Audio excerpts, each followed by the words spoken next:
살펴보도록 합니다. 오늘 이 말씀을 중심으로 해서 믿음의 길이 힘든 이유. 인생이 쉽지 않다는 것 누구나 다 공감하고 있지요. 사는 게 아니다. 어린 애들도 이제 그런 얘기를 한다고 그래요. 자기 마음대로 안 되고 또 여러 가지 삶의 난관들이 곳곳에 복병처럼 기다리고 있는 그런 삶을 인생으로 살아내는 것이 일반적인 삶의 모습입니다. 그런 삶에 더해서 우리는 믿음으로 살아야 되는 또 하나의 부담을 안고 살아가고 있지요. 그냥 사는 것도 쉽지 않은데 신앙생활까지 하려니까 일주일 하루 쉴 수 있는 주일 아침에 편히 낮잠 자지 못하고 또 교회 나와서 예배를 견뎌야 되고 찬양을 견뎌야 되고 오고 가고 해야 되고 또 믿음이 있기 때문에 내 마음대로 하고 싶은 대로 살지 못하고 참아야 되고 인내해야 되는 여러 가지 상황들이 놓여 있습니다. 더 힘들게 하는 것은 그렇게 힘들게 믿음 생활하면 하나님께서 믿지 않는 자들과는 좀 달리 좀 편하게 인도해 주시고 문제가 있으면 해결도 해 주시고 믿지 않는 사람들과 좀 구별되고 차이나게 만들어 주시면 얼마나 좋겠습니까? 그러면 아마 믿어라 하지 않아도 믿게 되고 해라 하기 전에 미리 할 것이고 교회 와라 하기 전에 아마 서로 교회 오려고 애를 쓰겠지요. 그런데 기도해도 예배드려도 믿음으로 산다고 해도 믿지 않은 사람들의 더 즐겁고 행복하게 살고 나는 늘 무거운 십자가를 지고 살아가는 그런 삶이다라고 느껴지는 그런 분들도 없지 않아 있을 것입니다. 왜 이렇게 사는 게 힘들까? 내 마음대로 안 될까? 그리고 이 모습을 하나님이 잘 아실 텐데 왜 하나님은 내 기도에 응답을 하지 않고 내 삶에 간섭하지 않고 늘 이렇게 힘들게 문제 하나 해결하면 또 문제가 기다리고 그 문제 겨우겨우 하나 해결해 보면 또 하나 쑥 나타나고 굽이 고개 힘들다. 혹시 여러분 가운데 이와 비슷한 느낌을 가지고 있는 분들이 있습니까? 있는 분만 아멘. 없어요? 축도로 마치겠습니다. 저만 그런가요? 자, 왜 이렇게 인생이 힘들까? 믿음으로 사는 것이 힘들까? 그 이유를 오늘 본문을 통해서 함께 살펴보려고 합니다. 오늘 본문의 내용을 오늘 17절을 보면 바로가 백성을 보낸 후에 이것이 배경입니다. 잘 아시는 바대로 모세를 통해서 애굽에 400여 년 종살이하고 있던 이스라엘 백성들을 10가지 재앙을 통해서 바로의 마음을 꺾고 드디어 이제 출애굽을 시작을 했습니다. 자, 바로가 이제 가도 좋다라는 허락을 받고 이제 보따리 다 싸가지고 이제 출애굽을 시작을 하는데, 자, 계속해서 17절 블레셋 사람의 땅의 길은 가까울지라도 하나님이 그들을 그 길로 인도하지 아니하셨으니 이는 하나님이 말씀하시기를 이 백성이 전쟁을 하게 되면 마음을 돌이켜 애굽으로 돌아갈까 하셨습니다. 자, 애굽을 떠나서 하나님이 약속하신 젖과 꿀이 흐르는 가나안 땅을 향해서 이제 행진을 시작을 했습니다. 자, 그런데 고대 시대에도 애굽과 팔레스타인, 가나안 땅으로 왔다 갔다 하는 그런 길이 있었습니다. 고대에도 상인들이 있었거든요. 낙타를 타고 이제 물건을 이제 팔고 사고 하는 그런 상인들이 대상들이 다니던 길이 있어서 그 길로 가면 가나안 땅에 쉽게 도착할 수가 있었던 것입니다. 그런데 그 길이 하나만 있었던 것이 아니라 세 가지 길이 있었어요. 자, 그 세 가지 길 중에 가장 편하고 가장 쉬운 길이 해변길이라는 길이 있었습니다. 말 그대로 지중해 해안을 끼고 가는 그 길, 평지길입니다. 그래서 쉬운 길에, 그래서 거의 대상들이 주로 이용하는 이 길이 있었습니다. 이 길을 오늘 성경은 블레셋 사람의 땅의 길 이렇게 표현합니다. 지도를 놓고 보면 고센 지방, 다시 말하면 이집트 북부에 있던 이스라엘 백성들이 지중해 해안을 따라 쭉 가면 가나안 땅, 블레셋, 팔레스타인 땅으로 갈 수가 있었지요. 보통 상인들은 한 일주일이면 쉽게 도달할 수 있는 그런 거리였다고 합니다. 그렇게 보면 한 200만 큰 민족이 상인들처럼 빨리 움직일 수는 없었겠죠. 그래서 짐을 지고 가축을 데리고 움직이다 보니까 한 달만 시간을 잡으면 여유 있게 도착할 수 있는 그런 거리가 바로 해변길입니다. 그런데 이 해변길은 성경에 나와 있는 것처럼 그 길 도상에 블레셋 족속들이 이제 성을 쌓고 진을 치고 이렇게 되어 있죠. 그러다 보니까 이스라엘 민족과 블레셋 족속 그렇게 사이가 좋지 않기 때문에 전쟁이 일어나면 이제 문제가 생길 수 있는 그런 단점이 있기는 합니다. 두 번째 길은 산지길 해서 가나안 땅, 팔레스타인 중심을 가로지르는 그런 길이 하나 있습니다. 말 그대로 산 등성을 넘어서 가는 그런 길이지요. 세 번째 길은 요단강 동편, 지금의 요르단 지역을 삥 돌아서 가는 그런 길이 하나 있습니다. 이 길을 왕의 대로 그런 이름을 붙입니다. 영어로는 킹스 하이웨이. 왜 이런 이름이 붙었냐 하면 전쟁을 할 때 왕들이 큰 군대를 이끌고 이제 움직이기 좋은 그런 넓은 땅이기 때문에 전쟁할 때마다 이 길로 이제 왕이 다녔다 그래서 왕의 대로 그런 이름을 붙입니다. 해변길은 가깝고 쉬운 길이지만 한쪽이 바다였기 때문에 공격을 받으면 피할 길이 없어요. 그리고 산지길은 매복을 하면 어디서 공격을 당할지 몰랐던 것이요. 그런데 이 왕의 대로는 평평한 평지입니다. 그러니까 전쟁하기도 좋고 피할 수도 있는 그런 사방을 이제 주시할 수 있는 그런 좋은 이점이 있어서 이 왕의 대로라는 그런 길이 발달하게 되었던 것이지요. 자, 그런데 오늘 성경은 가장 쉽고 가장 빠른 길인 해변길, 곧 성경에서 말하고 있는 블레셋 사람의 땅의 길로 인도하지 않았다는 거예요. 대신에 어디로 인도했냐? 18절에 보면 하나님이 홍해의 광야길로 돌려 백성을 인도하시매. 자, 가까운 길이 있는데 하나님은 홍해 광야길로 인도했다는 것입니다. 성경에 어떤 성경을 보면 앞이나 뒤에 보면 이제 지도가 있는 성경이 있습니다.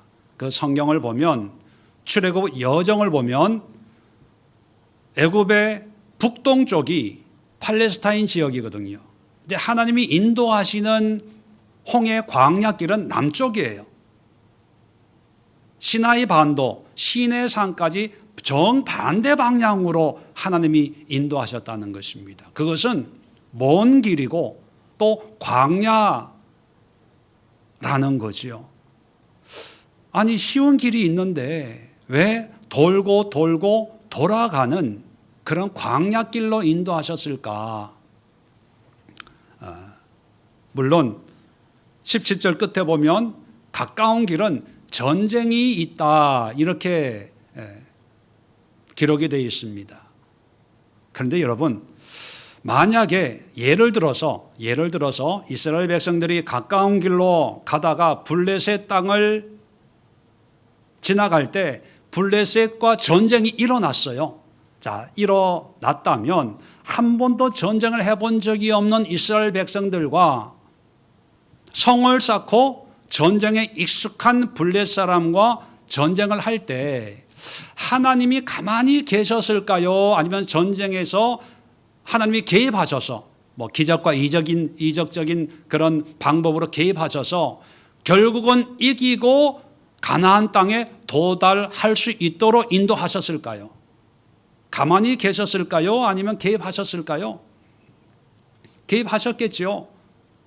왜냐하면 가나안 땅은 약속의 땅입니다. 언약을 맺었어요. 계약을 맺었어요. 이 땅을 아브라함과 약속을 하면서 너와 너 후손에게 영원히 주리라. 자, 그 약속을 이행하기 위해서 출애굽을 하는 거지요. 그러면 블레셋과 전쟁을 하더라도 하나님이 이기게 하실 거예요.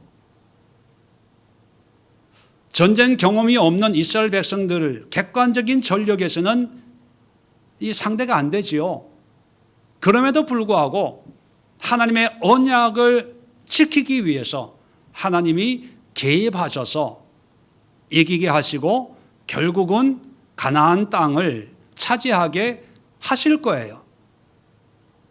그런데도 왜 가깝고 편한 길을 외면하고 먼 길을 정반대 방향으로 돌아서 그것도 광야길로 인도하셨을까? 여기에 하나님의 숨겨진 의도가 있다는 것입니다. 사람들은 광야길로 가는 것을 어떻게 생각했냐 하면 14장 한번 보세요. 출애굽기 14장 3절. 바로가 광야길로 간다는 이야기를 듣고, 자, 3절에 바로가 이스라엘 자손에 대하여 말하기를 그들이 그 땅에서 멀리 떠나 광야에 갇힌 바 되었다 하리라. 자, 광야에 갇혔다는 표현이 뭡니까? 우리식으로 표현하면 이제 도간에 든 쥐다 그거예요. 광야로 방향을 틀었다 이 얘기는 이제 고생길이다, 고난이다, 어렵다, 소망이 없다, 이제는 끝이다, 죽었다, 끝장이다. 이제 이스라엘 민족을 마땅치 않게 여기는 바로가 볼 때 이제 내 마음대로 할 수 있어 이렇게 여길 수 있는 환경이라는 거죠. 그렇게 보면 광야는 힘들고 어렵고 뭔가 보장이 되어 있는 것이 없는 그런 땅이에요. 그런 땅을 믿음의 고백을 가지고 하나님의 뜻에 순종해서 나온 이스라엘 백성들을 하나님이 인도하시는 거예요. 그렇게 보면 오늘날 우리들도 예수님을 나의 구주로 영접하고 하나님의 자녀, 하나님의 백성이 되었다는 것을 믿고 이제 믿음 생활 시작을 하면 하나님께서 빠르고 그리고 우리는 능력이 없지만 어떤 문제 앞에 하나님이 대신 싸우고 역사하시고 기적과 이적으로 문제를 해결하셔서 우리를 편안하게 우리가 원하는 어떤 모습, 우리가 원하는 가나안의 상태로 우리를 인도하시면 얼마나 좋겠습니까? 그러면 아마 저마다 간증이 있을 거예요. 저마다 찬양과 예배와 기쁨과 감사가 넘치겠지요. 그런데 하나님은 그렇게 역사하지 않고 오히려 광야로 인도하세요. 그래서 안 믿는 사람, 오늘날의 바로가 우리를 볼 때 도간에 든 쥐꼬리다, 고난이다, 망했다, 어렵다, 아마 이렇게 보여질 수 있는 환경으로 하나님이 인도하신다는 거예요. 그런데 여기에는 하나님의 특별한 의도가 담겨져 있습니다. 오늘 세 가지를 함께 생각해 보려고 합니다. 첫 번째 의도는 전쟁이 아니라 하나님이 광야를 선택하셨다는 것입니다. 전쟁과 광야, 그 의미가 뭐냐 하면 말씀드린 것처럼 전쟁은 한 번의 문제를 해결하는 하나님의 능력을 의미합니다. 보통 우리가 그런 생각을 하죠. 한 번 대박이 나면 이 문제 하나만 해결되면 뭔가 다 풀리는데 이 문제가 해결이 안 돼요. 그 문제, 블레셋 같은 그 내가 가려고 하는 인생길에 딱 버티고 있어가지고 우리와 싸우려고 하는 그런 블레셋 같은 존재가 우리의 삶에 있을 때 우리는 기도합니다. 하나님, 이 문제 이것만 해결해 주세요. 이것만 어떻게 하나님이 역사해 주시면 그 다음은 제가 할게요. 뭐 이런 문제들. 자, 그런데 하나님이 말씀드린 것처럼 만약에 블레셋과 전쟁을 한다고 하면 하나님이 개입하세요. 또 승리하게 하시고 목적을 성취하시는 분입니다. 하나님이 능력이 없으신 분이 아니거든요. 자, 그런데 하나님은 이런 전쟁을 하기를 원하지 않았어요. 다시 말하면 우리에게 기적적인 역사로 문제를 한 번에 대박나게 그렇게 역사하지를 않는다는 거예요. 반대로 광야로 인도해요. 광야는 일단 전쟁은 없습니다. 당장 문제는 어떤 외부의 공격은 없어요. 단지 부족함이 있는 것이지요. 고독하고 외로운 것입니다. 왜 광야로 인도하셨을까?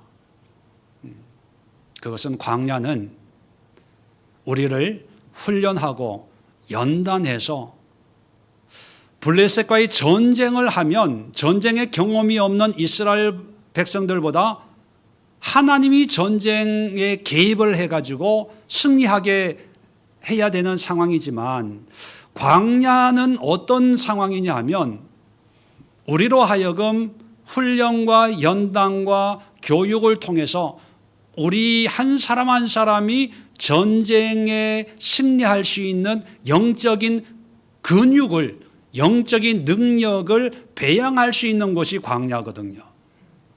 다시 말하면 하나님이 직접 역사하기보다는 우리가 훈련받아서 우리가 싸우고 우리가 승리하도록 하나님이 우리를 뒤에서 돕고 후원하고 인도하는 그런 삶을 살아내기를 우리에게 기대하는 거예요. 누구나 하나님이 한두 번의 전쟁으로 우리가 원하는 목적을 쟁취하기를 누구나 다 바라지요. 좀 더 솔직한 표현으로는 내가 전쟁하기보다는 하나님이 대신 전쟁해 주고 그저 우리는 편안하게 가나안에 들어가기를. 그래서 다들 블레셋 땅 해변길 빠르고 편한 길을 가기를 원합니다. 그런데 광야는 힘들어요. 왜? 길기 때문에. 그래서 원망합니다. 왜 우리를 여기까지 이렇게 마실 물도 없고 먹을 음식도 없고 고기도 없고, 하나님의 전쟁을 보면 애굽으로 돌아갈까 봐 염려를 했는데 광야로 오니까 먹을 게 없어서 자꾸 애굽으로 돌아가려고 하는 그런 습성이 우리에게 있는 거지요. 그럼에도 불구하고 광야로 인도하는 목적은 뭐냐면 우리에게 훈련하라는 거예요. 뭐 하도록? 네가 싸울 수 있어야 돼. 네가 감당할 수 있어야 돼.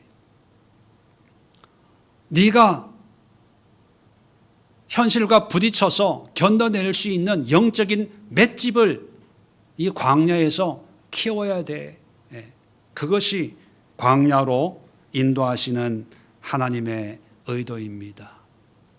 그래서 광야에서 하나님을 의지하고 믿음을 키우고 하나님이 어떤 분인가를 경험하면서 하나님의 능력을 덧입고 우리가 순종함으로 또 헌신함으로 우리가 싸움으로 하나님의 나라를 세워나가는 하나님과 동력하는 그런 훈련의 장소가 광야였던 것처럼 왜 우리의 인생이 이렇게 힘들까? 여러분, 하나님이 우리를 고생시키려고 일부러 광야 같은 환경으로 몰아넣는 것이 아니라는 것입니다. 그런 어려움 속에서 우리가 기도의 맷집을 키우는 거죠. 인내의 근육을 키우는 거예요. 또 어렵고 힘든 상황 속에서 하나님의 말씀을 하나님을 붙들 수 있는 이 손의 힘, 완력을 키워서 이제 어떤 상황 속에서도 하나님을 붙들고 하나님과 함께 전진할 때 하나님이 이제 훈련했으니까 네가 알아서 해 내버려 두는 것이 아니라 가나안 땅에 갔어도 여호수아를 통해서 전쟁하지 않습니까? 이스라엘 백성들이 전쟁은 하지만 여러 곳을 돌지만 순종은 하지만 그 순종하는 그 믿음에 하나님께서 역사하시는 것이 전쟁이었습니다. 그렇다면 막연하게 하나님 이 문제 해결해 주세요. 어려워요, 힘들어요, 괴로워요, 아파요, 못 살겠어요. 하나님 언제까지 잠잠히 계시겠습니까? 빨리 이 문제 해결해 주세요. 그렇게만 기도하지 마시고 힘든 환경 속에서 여러분 기도의 힘을 기르십시오. 훈련하자는 거예요. 연습하자는 거예요.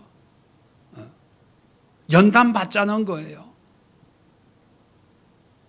그럼에도 불구하고 나는 하나님을 믿습니다. 하나님을 의지합니다. 하나님을 신뢰합니다. 믿음으로 인내할 때 그런 인내, 그런 훈련이 끝났을 때 비로소 요단강을 건너서 가나안 땅에 들어가는 거지요. 자, 가나안 땅에 들어갔다고 낙원이 기다리고 있는 것이 아니라 뭐가 기다리고 있습니까? 그때 전쟁이 있는 거예요. 그 전쟁은 누구의 전쟁입니까?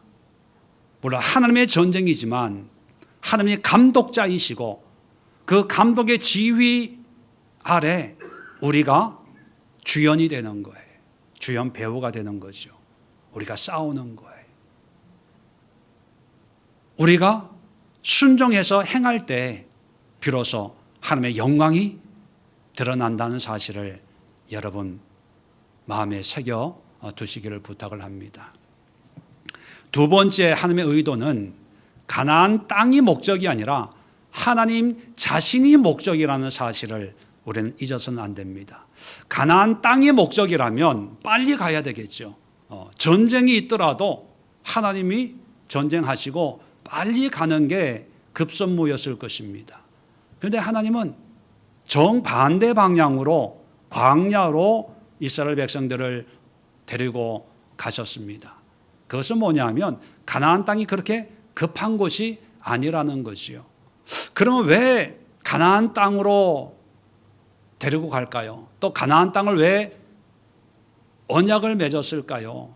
그 이유는 가나안 땅 자체가 어떤 혈육이 있고 뭐 위치적으로 좋고 거기에 무슨 뭐가 있어서가 아닙니다. 하다못해 젖과 꿀이 흐르는 가나안 땅이라고 했다면 뭐 사우디아라비아나 뭐 중동 산유국을 하나 정했을 거예요. 그죠? 뭐가 나오니까. 근데 지금 중동 이스라엘 나라가 세워진 그 땅을 보면 그렇게 지하 자원이 풍부한 것도 아니고 살기 좋은 땅은 아니에요. 근데 왜 그 땅을 딱 찍어가지고 대대로 너에게 주겠다라고 했을까요? 그것은 땅이 좋아서가 아니라 하나님을 믿고 섬기고 예배하는 사람들이 거할 수 있는 장소에 불과합니다. 더 중요한 것은 내가 너희의 하나님이야. 하나님인 것을 고백하고 믿고 섬길 수 있는 장소라는 것에 의미를 두고 그 땅을 이스라엘 민족에 주었거든요. 그렇다면 장소는 열악하고 부족하고 좁고 지금까지도 팔레스타인 원주민들과 늘 전쟁과 어떤 긴장 관계에 있잖아요. 환경이 그렇게 좋은 환경이 아닙니다. 그런데 그 속에 이 땅의 주인, 우리의 주인이 하나님이다라는 것을 하나님께서 보여주시는 곳으로 정하셨다는 거예요. 그렇다면 가나안 땅에 빨리 가는 것보다 하나님을 알고 하나님을 경험하고 하나님을 볼 수 있는 그런 훈련과 연습과 교육이 더 필요한 거지요. 블레셋과 전쟁을 한다고 하면 크게 힘들이지 않고 이스라엘 민족 입장에서 힘들이지 않고 하나님의 승리를 경험할 거예요. 좋은 환경, 좋은 여건을 경험하게 되면 제가 하나 질문해 볼까요? 여러분 같으면 환경이 좋은 환경에서 하나님을 더 잘 섬길 수 있겠습니까? 아니면 광야같이 어렵고 힘든 상황 속에서 하나님을 깨닫고 하나님을 발견하고 하나님을 경험할 수 있겠습니까? 전자입니까? 후자입니까? 예? 전자요? 후자? 그래서 그런 거예요.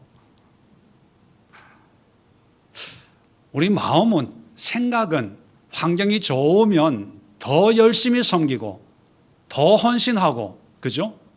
사업이 잘 되면 지진 피해 돕기 이것도 몇 억씩 하고, 우크라이나 전쟁 아이들 몇 억씩 하고, 건축 교회도 한 100억 들여가지고 교회 딱 세워가지고 목사님 이 건물을 교회로 쓰십시오. 보통 이 정도는 해야 될 거 아닙니까? 그죠?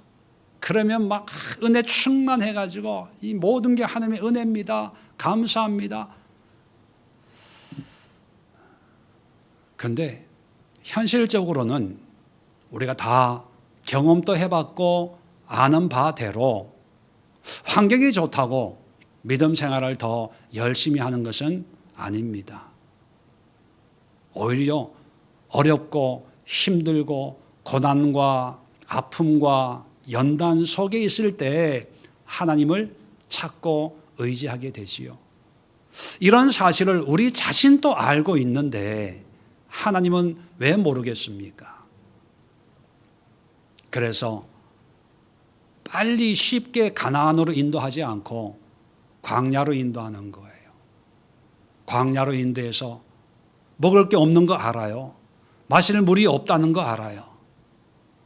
낮에는 뜨거운 태양으로, 밤에는 추위로 고생한다는 것 압니다. 그런데 왜 광야로 인도하셨을까? 그것은 내가 필요해라고 하는 것을 알려주기 위해서예요. 처음에 물이 없을 때 물 달라고 원망했습니다. 먹을 게 없을 때 먹을 게 없다고 원망했어요. 그런데 그렇게 원망하다 보니까 광야는 매일매일 원망밖에 없는 거예요. 물만 없고 고기만 없겠습니까? 슈퍼마켓도 없고 배달도 안 되고, 그죠? 마트도 없고. 그런데 이스라엘 백성들이 광야 생활하면서 점점 깨닫는 거예요. 현실 문제 해결이 된다고 해서 내 삶이 나아지는 게 아니구나. 이게 채워지면 다른 게 없고, 다른 게 채워지면 또 다른 게 없고, 이 광야 인생은 현실, 환경의 문제가 해결된다고 해결되는 것이 아니구나. 이걸 깨닫는 거예요. 여러분 집 산다고 문제 해결됩니까? 신혼부부가 있는데 이제 2년 지나도 신혼인가? 아기 낳기 전이니까 신혼. 자, 그렇게 몇 년을 7, 8년 연애하고 결혼을 했어요. 결혼했다고 낙원이 펼쳐지는 게 아니잖아요. 아기 낳았다고 달라지나요? 아들, 딸들 시집장가 다 보냈다고 달라지나요? 달라지는 거 없어요. 물론 그 문제는 없어지지만 또 다른 문제가 계속 생기잖아요. 이 광야와 뭐가 다르겠어요? 자, 이런 상황에서 빨리 깨닫는 사람이 어떤 사람이냐?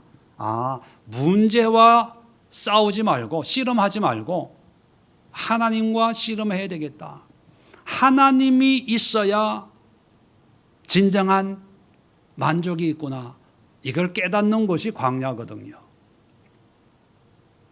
어느 집에 두 형제, 꼬마 형제가 형하고 동생하고 싸우다가 형이 동생을 때리니까 이 동생이 울어요.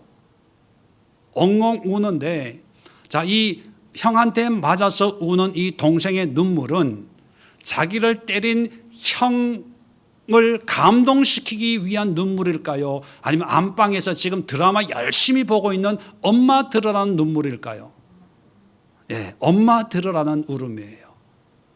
엄마가 올 때까지 더 악을 쓰면서 우는 거예요. 이 동생은 알아요. 내가 아무리 악을 쓰고 울어도 나를 때린 형은 절대로 긍휼을 베풀지 않는다는 것. 형한테 기대를 가지고 우는 게 아니에요. 안방에 드라마에 빠져 있는 엄마, 빨리 내 울음소리 듣고 이 방으로 달려와, 그거예요. 왜냐하면 이 아이는 알죠.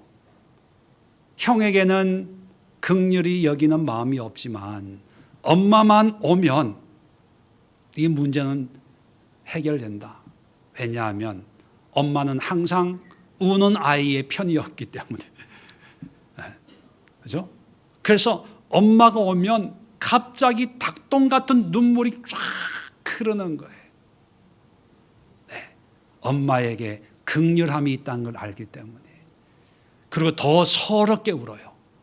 엄마가 오기 전에는요, 악으로 울었거든요.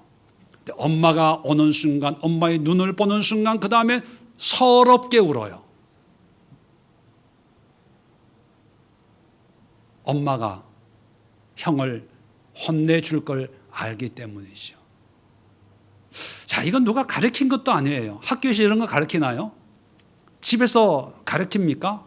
안 가르쳐요. 그런데 아이들은 본능적으로 동물적인 감각으로 이런 힘의 세계를 기가 막히게 알고 이용을 해요.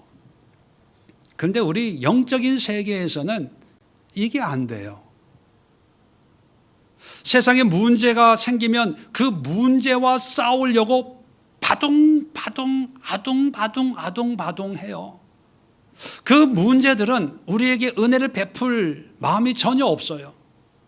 질병이라고 하는 이 질병은, 암이라고 하는 이 질병은 우리한테 은혜를 베풀 생각이 전혀 없어요. 우리를 더 고통하게 하고 아프게 하고 낙심하게 하고 절망하게 하는데, 우리는 이 질병을 어떻게 해서 이기려고 아둥바둥 애를 써요.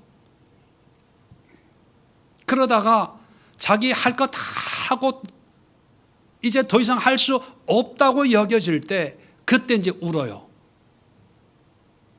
누구 보라고 우는 겁니까? 남편 보라고 울어요? 의사 보라고 울어요? 암 종양 보라고 울어요? 아니면 하나님 들으라고 울어요? 그제서야 하나님 들으라고 울어요. 내가 할 거 다 하고 기진맥진한 상태에서 최후의 방법으로 하나님을 찾아요. 어린 아이들한테 있는 지혜가 우리에게는 없어요. 그걸 하나님이 아세요.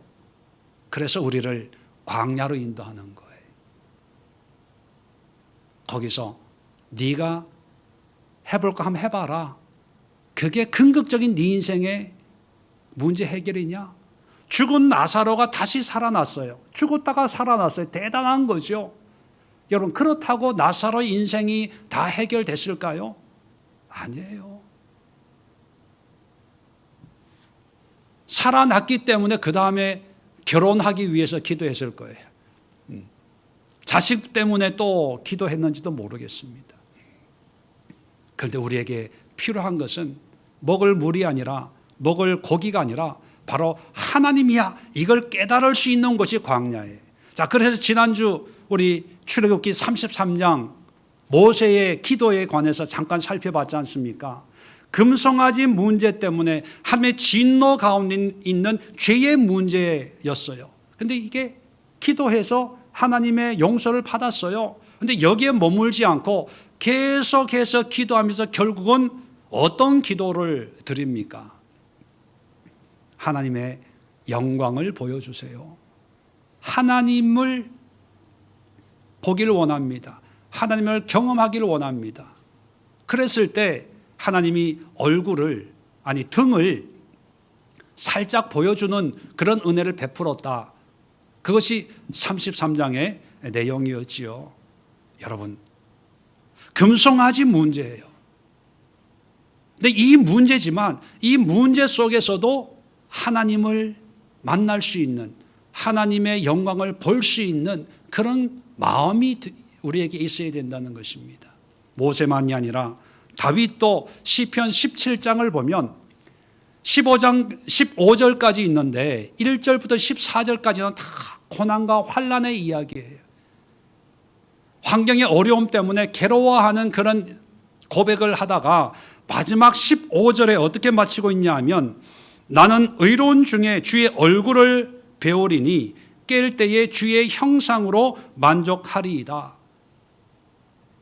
삶에 여러 가지 고난이 있지만 그러나 이 고난 속에서 주의 얼굴을 보고 싶습니다. 그래서 이 고난에서 벗어날 때에 주의 형상으로 만족하겠습니다. 쉽게 표현하면 주님 한 분만으로 만족합니다. 그거예요. 이 문제에서 문제 해결이 됐니 안 됐니 그게 중요한 게 아니라 이런 문제 속에서 하나님만 경험하고 하나님의 은혜만 누렸다면 난 그걸로 만족해요. 이 고백이 다윗의 고백이었거든요. 광야는 해도 만족함이 없는 것이 광야예요. 그런데 만족함이 없는 곳에 하나님 한 분만으로 만족할 수 있는 것이 광야거든요. 우리 인생길이 왜 힘들까요? 왜 어려울까요? 바로 하나님 한 분만으로 만족할 수 있는, 한 분만으로 감사하고 하나님 한 분을 믿는 믿음이 정말 귀하고 소중하다라고 하는 것을 뼈저리게 깨달을 수 있는 곳이 광야인 것처럼 우리 인생의 광야를 하나님이 허락해 주시는 겁니다. 그렇다면 이 광야의 여정을 짧게 마칠 수 있는 방법이 있어요. 그것은 하나님을 만나는 거예요. 하나님의 영광을 경험하는 거예요. 하나님의 임재를 날마다 느끼는 겁니다. 그러면 깨달아집니다. 하나님 없이 살 때는 광야가 힘들었는데 하나님을 만나는 순간 그 자리가 하나님의 나라가 된다는 사실을, 하나님의 임재의 보호자라는 사실을, 그리고 이것이 내가 사랑할 곳, 그리고 살아갈 곳, 내가 섬겨야 될 곳이라는 것을 깨닫게 돼요. 그리고 더 이상 나는 혼자가 아니고, 더 이상 외롭지 않고, 더 이상 무능하지 않고 연약하지 않다는 사실을 깨닫게 됩니다. 그러므로 말미암아 하나님 안에서 비전이 생기고 용기가 생기고 담력이 생기고 불가능이 아니라 이제 가능성을 보게 되는 거예요. 그 광야에서 하나님의 역사를 경험할 수가 있습니다. 그래서 믿음으로 산 사람들은 한 사람도 예외 없이 광야를 경험하지 않는 사람이 없어요. 그리고 한 사람도 예외 없이 광야에서 고생만 한 사람이 아니라 광야에서 하나님을 만난 사람들입니다. 아브라함이 그랬고, 모세가 그랬고, 다윗이 그랬고, 예수님도 우리에게 광야의 삶의 모범을 보여주었잖아요. 바울도 광야의 삶을 살았어요. 아라비아 광야에서. 이 시대가 어렵다고 광야라고 여긴다면 여러분, 편안한 삶이 하나님의 축복이라고 여기지 마시고 하나님을 만나는 게 축복이다. 그 축복을 누리는 우리 예수의 모든 성도들 될 수 있기를 부탁을 드립니다. 마지막으로 이 광야는 결국 하나님을 배우는 과정, 기회를 제공해 준다는 것입니다. 주일 3부 시간에 우리 잊혀진 제자도라는 책을 가지고 함께 공부를 하고 있습니다. 오늘 공부할 내용 가운데 참 재미있는 표현이 있어요. 달라스 윌라드 목사님이 물론 그 책의 배경은 미국 교회, 미국의 어떤 신앙의 풍토인데 10여 년 전에 쓰여진 책이다 보니까 오늘날 우리 한국 교회의 풍토나 별 차이가 없어요. 책을 읽어보면 마치 한국 교회, 우리의 실상을 얘기하는 것처럼 아무 편견 없이, 선입견 없이 그냥 편하게 읽을 수 있는 그런 환경인데, 교회 교육이 뭐냐면 믿음 또는 구원의 이 강조를 주다 보니까 우리가 제가 용서받았습니다. 용서받은 하나님의 백성으로 이제 구원받았습니다. 이제 천국이 보장됐습니다. 이런 가르침, 교육이 익숙하다 보니까 그 목사님이 뭐라고 표현했냐면 죽을 준비는 되어 있지만 살 준비가 안 되어 있다, 이런 표현을 써요. 그죠? 다 우리가 표현하는 믿음의 대상이 죽음 이후에 이루어질 뭔가예요. 하나님이 상급을 주시고 위로해 주고 하다못해 금면류관, 무슨 면류관이 있잖아요. 주고 은혜를 주고 영원한 생명을 주고, 이게 다 죽음 이후에 주어지는 하나님의 은혜들이거든요. 근데 문제는 뭐냐면 예수님 믿고 지금 죽으면 괜찮아요. 그것이 이루어지니까. 문제는 그런 믿음을 가지고 이 땅을 살아내야 되는데 살 준비를 시키지 않는다는 거예요. 어떻게 살아가야 될 것인가. 자, 그러다 보니까 신앙 그러면 어떤 사람들은 이렇게 생각을 해요. 우리의 현실과는 동떨어진 이야기. 지금 내가 살아가고 있는 현실과 교회 설교는 다른 얘기. 그래서 신앙생활 한다고 하는 사람들 얘기는 뜬구름 잡는, 뭔가 이 땅과는 다른 또 다른 세상 이야기. 난 도저히 그런 얘기를 들으면 뭔 얘기하는지 모르겠어. 딴 세상 사람들 같고 딴 세상 이야기만 하는 것 같아. 이렇게 느껴져요. 여러분, 신앙은 딴 세상 얘기가 아니라 지금 우리의 이야기입니다. 올해 우리의 교회 표가 일상의 영성이지요. 신앙은 우리의 일상을 벗어날 수 없어요. 신앙은 우리의 일상 속에서 하나님을 믿고 하나님의 뜻에 순종하면서 살아내는 그런 과정이자 연속이거든요. 자, 그렇다면 하나님께서 광야로 또 어떤 고난의 상황으로 우리를 인도하는 이유는 그 고난 속에서, 광야 같은 환경 속에서 우리의 신앙, 우리의 믿음을 훈련하고 성장시키는데 가장 중요한 것이 하나님을 알고 배우고 하나님을 경험하고 그리고 하나님을 예배하고 섬기는 하나님의 뜻을 깨닫는 그런 기회를 우리에게 제공해 주기를 원하시는 거예요.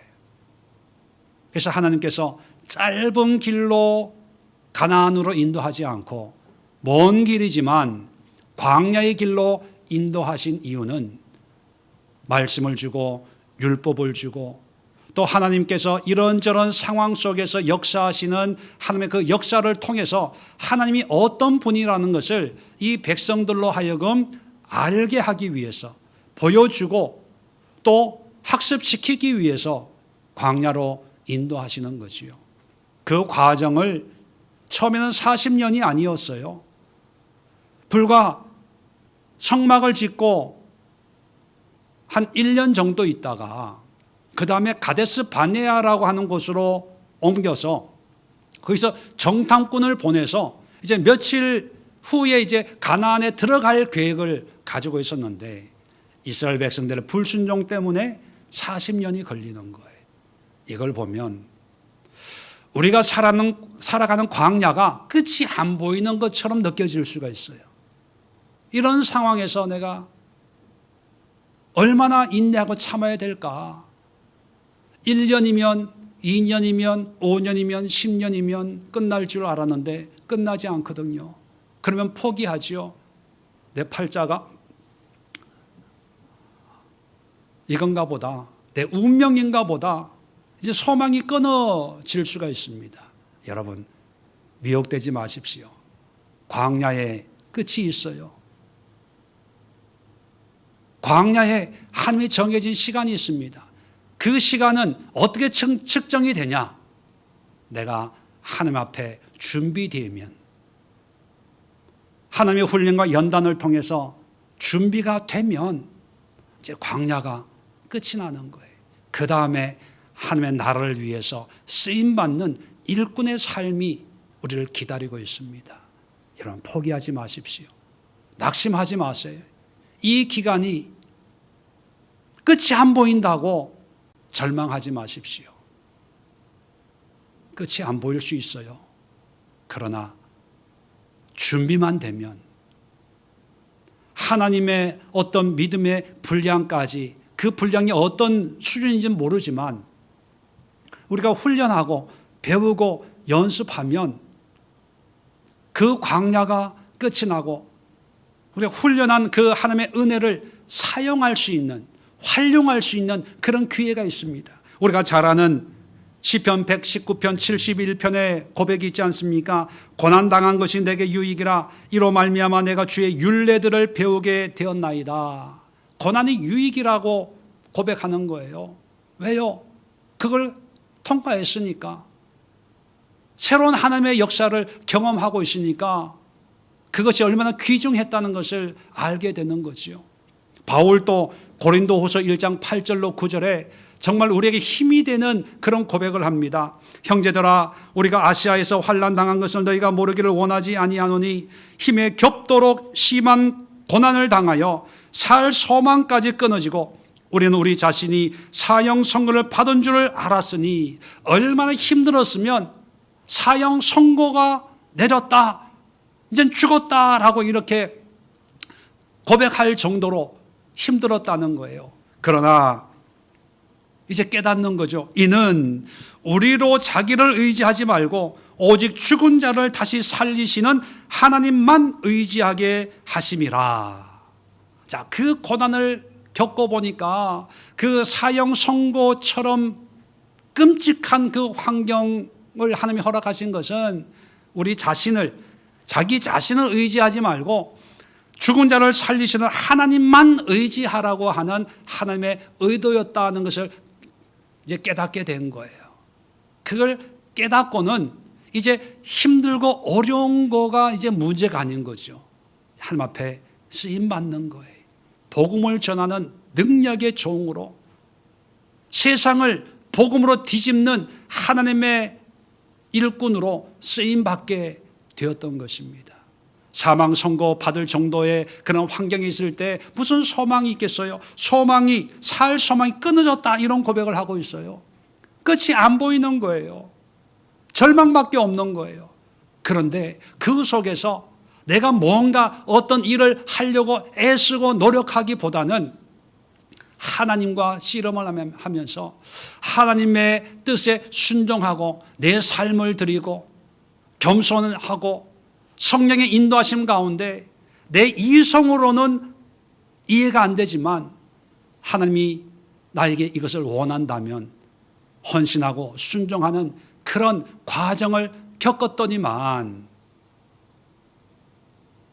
그 광야가 끝이 나고 그것을 사람들에게 간증하고 복음의 도구로 쓰임받는 이런 고백을 할 수 있게 되었다는 것입니다.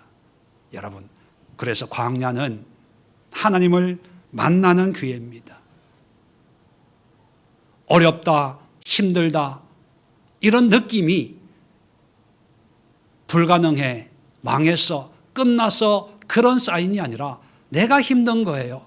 내가 어려운 거예요. 이 얘기는 뭐냐면 하나님이 필요하다는 사인인 거죠. 나에게는 힘들지만 이 힘듦을 통해서 나에게 하나님의 능력이 필요한구나, 하나님의 임재가 필요한 시기구나, 하나님의 역사가 내 안에 일어날 때구나, 이것을 깨닫게 하는 또 다른 의미의 알람이라는 거예요. 그럴 때 광야에서 먹을 물을 위해서 싸우지 말고, 먹을 고기 없다고 불평하지 말고, 아프다고 불평하지 말고, 힘들다고 이 방법 저 방법 동원하지 말고, 그럴 때 하나님을 찾고 하나님을 의지하고 그리고 하나님의 뜻에 합당한 삶을 살아내도록 우리가 훈련해야 돼요. 연습해야 돼요. 실천해야 돼요. 그렇게 살아가야 돼요. 그렇게 되면 하나님께서 광야를 끝내고 요단강을 건너서 새로운 사역으로, 새로운 사명으로, 새로운 삶의 환경으로 인도해서 새로운 모습으로 하나님을 섬기는 그런 믿음의 용사들로 우리를 인도하실 줄로 믿습니다. 기도하겠습니다. 좋으신 하나님 아버지, 감사합니다. 세상이 힘들고 사는 것이 어렵다고 입에 붙어 있는 그런 시대를 우리가 믿음을 가지고 살고 있습니다. 그런데 어쩌면 우리가 힘들다고 하는 광야 같은 이 인생길이 하나님께서 우리 믿음의 사람들에게 친히 인도하시는 하나님의 인도인 줄을 우리가 알지 못하고 막연히 원망하고 불평하고 낙심하고 절망하고 있는 것은 아닌가, 오늘 말씀을 통해서 다시 한번 하나님의 음성을 들으려고 합니다. 비록 환경은 어렵지만 어려운 환경 속에서 하나님을 알고 하나님을 배우며 하나님이 우리 삶의 목적인 것을 다시 한번 고백하면서 이 광야에서 하나님의 사람으로 더욱 성숙해지는 기회요 과정으로 삼아 이 광야가 끝나는 날 새로운 삶으로, 새로운 믿음으로, 새로운 인생의 역사를 예수의 이름으로 살아내는 우리 예수의 성도들 될 수 있도록 은혜 베풀어 주시옵소서. 이제는 우리 주 예수 그리스도의 은혜와 하나님 아버지의 크고 놀라운 사랑하심과 성령의 교통하심이 예배하는 모든 믿음의 권속들 위해 지금부터 영원까지 함께하옵시기를 간절히 축원드리옵나이다. 아멘.